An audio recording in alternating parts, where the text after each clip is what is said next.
شیخ میں نے ایک عالم کا بیان سنا ہے کہ عید الفطر یا عید الاضحیٰ سے پہلے جو نماز سے پہلے جو مسجدوں یا عیدگاہوں میں تکبیرات لگائے جاتے ہیں وہ بدعت میں شمار ہے، اور وہ حوالہ دے رہے ہیں صحیح بخاری حدیث نمبر 56 سے 57 کا، تو اس کی جی شیخ، وضاحت کر دے سکتے۔ صحیح بخاری آپ جب تک حدیث کھول لیجئے شیخ، جب تک میں جواب دے رہا ہوں ان کا بھائی کا۔ دیکھیں جی بھائی، اللہ کے نبی صلی اللہ علیہ وسلم کا طریقہ تھا، یا اللہ کے نبی صلی اللہ علیہ وسلم کی متعدد حدیثوں میں ہے کہ عید الفطر اور عید الاضحیٰ میں کثرت کے ساتھ تکبیر پڑھنی چاہیے۔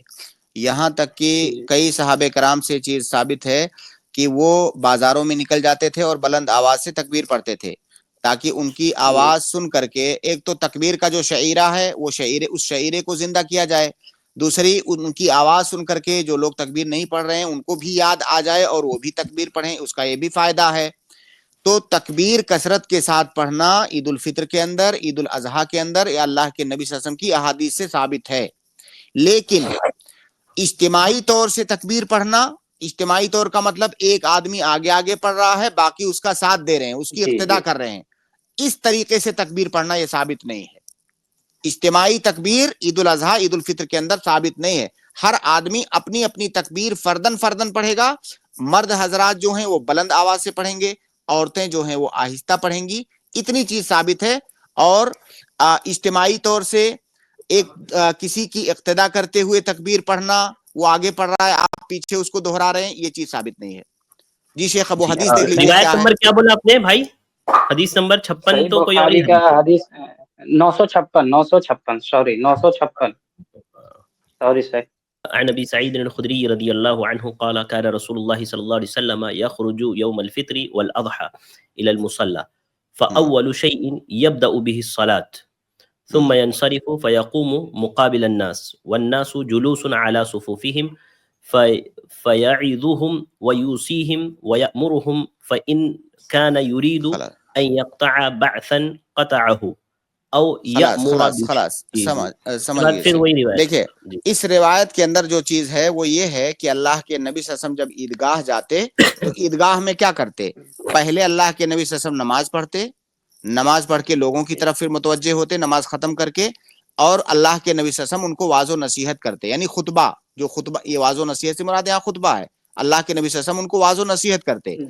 تو اس حدیث کے اندر کہا گیا ہے کہ نبی صلی اللہ علیہ وسلم عیدگاہ میں پہنچ کر کے پہلا کام نماز پڑھتے، ٹھیک ہے۔ اب عیدگاہ کے اندر مان لیجئے دوسرے حضرات پہلے پہنچ گئے ہیں، آدھا گھنٹہ پہلے، امام تو ظاہر لاسٹ میں آئے گا۔ اللہ کے نبی صلی اللہ علیہ وسلم کا یہ طریقہ تھا، چاہے جمعہ کے دن ہو یا عید الاضحیٰ اور عید الفطر کا دن ہو، اللہ کے نبی صلی اللہ علیہ وسلم جب ٹائم ہو جاتا تھا پھر تب آتے تھے۔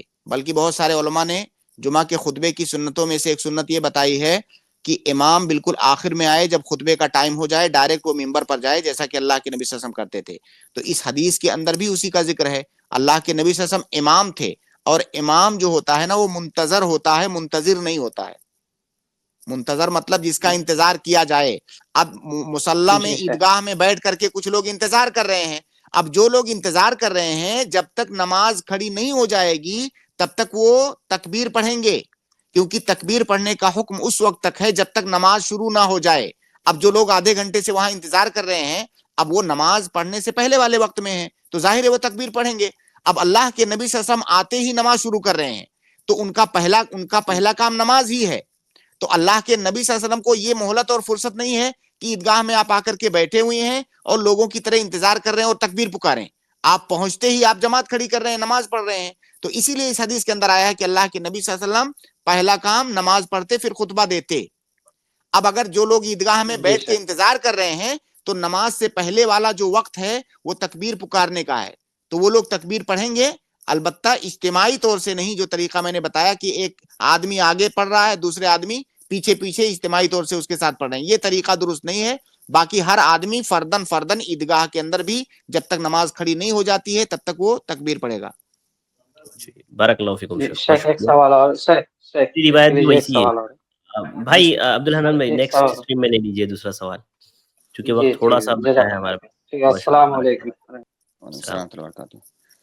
دوسری روایت بھی وہی معنی کی ہے، شیخ کانا یصلی فی الاضحیٰ والفطر ثم يخطب بعد الصلاة. ہاں میرے خیال سے جو جس نے بدعت کہا ہوگا تھوڑی سی بات سمجھنے میں شاید ان سے چوک ہوئی، وہ جو اجتماعی تکبیر ہے نا اس کو انہوں نے بدعت کہا ہوگا، ورنہ عیدگاہ کے اندر تکبیر کہنے کو کسی نے بدعت نہیں کہا. عیدگاہ کے اندر جب تک نماز نہیں کھڑی ہو جاتی ہے تب تک تکبیر کہنا ہے.